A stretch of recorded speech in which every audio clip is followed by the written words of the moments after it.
के समय में चौधरी चरण सिंह की विचारधारा किस प्रकार से प्रासंगिक हो जाती है, विशेष रूप से इसको जानना बहुत ज़रूरी है।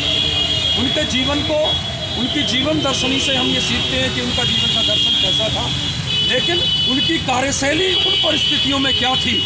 हम अगर इस बात को समझ गए, उन विचारधारा को अगर हम समझ गए, उन परिस्थिति को डील करने की जो नीतियां हैं उनको अगर हम समझ गए, तो मैं समझता हूं कि आप चौधरी चरण सिंह को समझ जाएंगे। अदरवाइज़ आज राजनीति में बहुत सारी चीज़ें मैंने देखी, आप सब लोगों ने भी देखी होगी।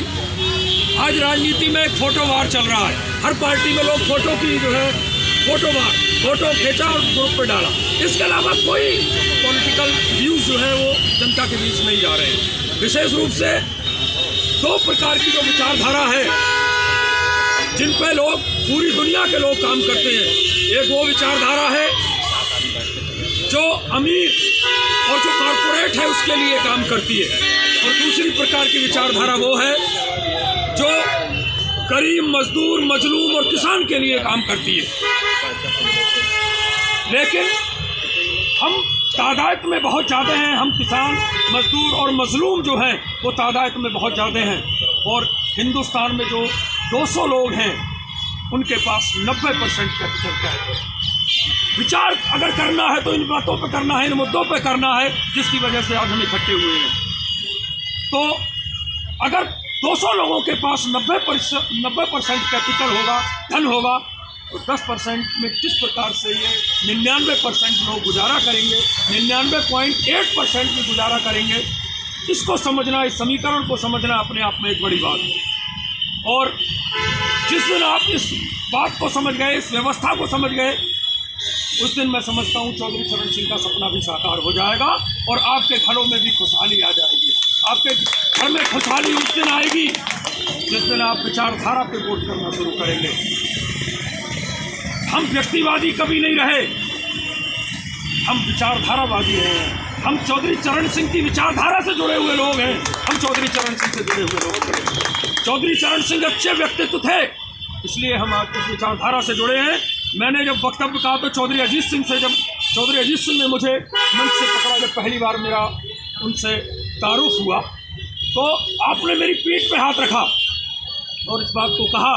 बोले, मैंने उनके सामने कहा, मैंने कहा जिस दिन विचारधारा से, बोले अगर मैं हट जाऊंगा, तो मैंने कहा अगर आप हट जाएंगे तो हम आपको 1 सेकंड में छोड़ देंगे। बिल्कुल छोड़ देंगे, क्योंकि हम विचारधारा का समर्थन करते हैं, किसी व्यक्ति का समर्थन नहीं। अगर विचारधारा को समर्थन करने वाले लोग एक मंच पर आकर खड़े हो जाएं इस देश के अंदर, तब एक कुचले, मजलूम और मजदूरों की जो तादाद है वो 70% से ऊपर है।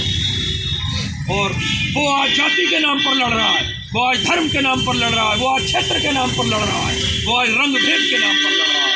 और जब तक वो इन बंटवारों में पड़ा रहेगा, इनमें बटा रहेगा, कभी भी जीवन में आपके घरों में खुशहाल नहीं हो सकता, आपके घरों में खुशहाली नहीं आ सकती।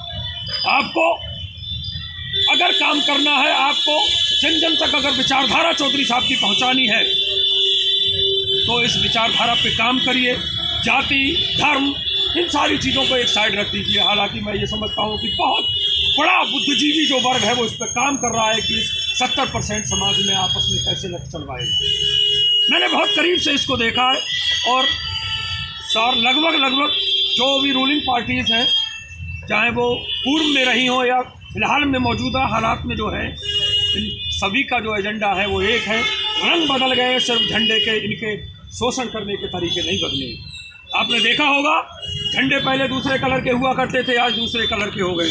लेकिन कोई आदमी एक मिल के मालिक के खिलाफ, मिल के मालिक और एक मजदूर में समान कानून का जो है अब जो पालन है, जो उसका पालन जिस प्रकार से होना चाहिए, लागू जिस प्रकार से होना चाहिए, वो ठीक तरीके से लागू नहीं करा पाता है। तो इस बात को समझिए कि कितना बड़ा फर्क उस अमीर में और गरीब में है।